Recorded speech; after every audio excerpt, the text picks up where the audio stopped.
নমস্কার বন্ধুরা, রাখি কিচেন উইথ হোমমেড ফুড চ্যানেলে আপনাদের সকলকে আমন্ত্রণ। আজকে আমি হাজির হয়েছি পেঁয়াজকলির একটা দুর্দান্ত রেসিপি নিয়ে। এটা ভাত রুটি দুটোর সঙ্গেই খেতে অসাধারণ লাগে, আর এই রান্নাটা করতে খুবই কম সময় লাগে। চলুন তাহলে দেখে নেওয়া যাক আজকের আমার এই রান্নাটা। এর জন্য আমি প্রথমেই নিয়ে নিয়েছি এভাবে কেটে রাখা আলু, পেঁয়াজকলি, বেগুন, সামান্য ফুলকপি। ফুলকপিগুলোকেও আমি এভাবে লম্বা লম্বা করে ছোট ছোট করে কেটে নিয়েছি। এবার গ্যাস অন করে একটা কড়া চাপিয়ে দিয়েছি, তাতে দিয়ে দিলাম পরিমাণ মতো সরষের তেল। তেলটাকে প্রথমে ভালো করে গরম করে নিচ্ছি। গরম হয়ে গেলে দিয়ে দেবো কেটে রাখা বেগুন আর ফুলকপিগুলো। বেগুন যদি এইভাবে হাই ফ্লেমে ভেজে নেওয়া হয় তেলটাও কিন্তু কম লাগবে।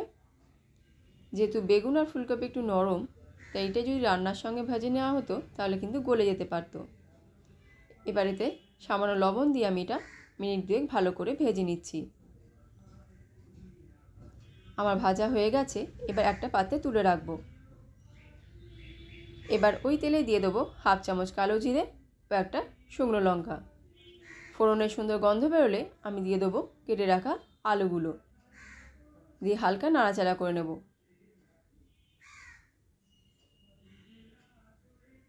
এবার এতে দিয়ে দিলাম দুটি মিডিয়াম সাইজের পেঁয়াজ কুচি, আর দিয়ে দেবো দুটি কাঁচা লঙ্কা।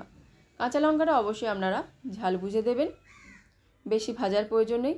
এবার এইভাবে নাড়াচাড়া করতে করতে দিয়ে দেবো কেটে রাখা পেঁয়াজকলিগুলো। এখানে আমি মোটামুটি 200 গ্রাম মতো পেঁয়াজকলি ব্যবহার করেছি। এবার হালকা নাড়াচাড়া করে দিয়ে দেবো একটা মিডিয়াম সাইজের টমেটো কুচি। এই রান্নায় টমেটো কুচিটা দেওয়ার চেষ্টা করবেন, টমেটোটা এই রান্নার টেস্টটা অনেকটাই বাড়িয়ে দেয়। এবার এতে দিয়ে দেবো পরিমাণ মতো লবণ, সামান্য হলুদ গুঁড়ো ও সামান্য লঙ্কা গুঁড়ো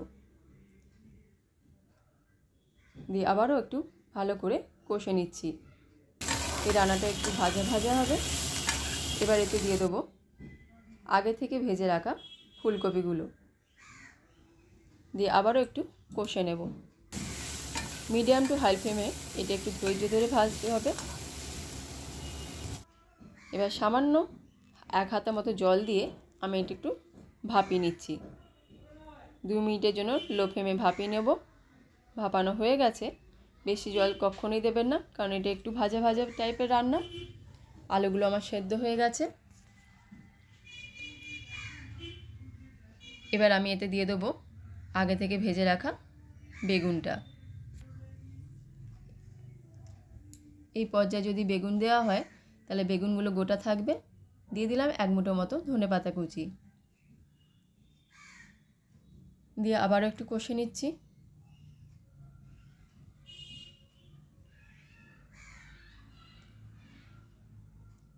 এভাবে কষতে কষতেই রান্নাটা আমাদের রেডি হয়ে যাবে। এবার এখানে আমার একটু লবণ প্রয়োজন হয়েছিল, তাই দিয়ে দিলাম সামান্য চিনি, দিয়ে আবারও একটু মিনিট 2 কষে নেব। এই রান্নাটা করতে মোটামুটি আমার 10 থেকে 15 মিনিট লেগেছে। এবার এইভাবে এই অবস্থায় ঢাকা দিয়ে রেখে দেবো 2 মিনিটের জন্য লো ফ্লেমে। তাহলেই রেডি হয়ে গেল আমাদের এই অসাধারণ রেসিপিটা। এটা ভাত রুটি দুটোর সঙ্গে কিন্তু খেতে খুবই ভালো লাগে। আমার অনুরোধ রইল আপনারাও বাড়িতে একবার হলেও এইভাবে বানিয়ে খান, আর আমাকে অবশ্যই জানান আপনাদের কেমন লাগলো। রেসিপিটা ভালো লাগলে লাইক শেয়ার কমেন্ট করার অনুরোধ রইল। আমার চ্যানেলে যদি প্রথম হয়ে থাকেন চ্যানেলটা অবশ্যই সাবস্ক্রাইব করে দেবেন। চলে আসবো আবারও কোনো নতুন ভিডিও নিয়ে। ততদিনে আপনারা ভালো থাকুন, সুস্থ থাকুন। ধন্যবাদ।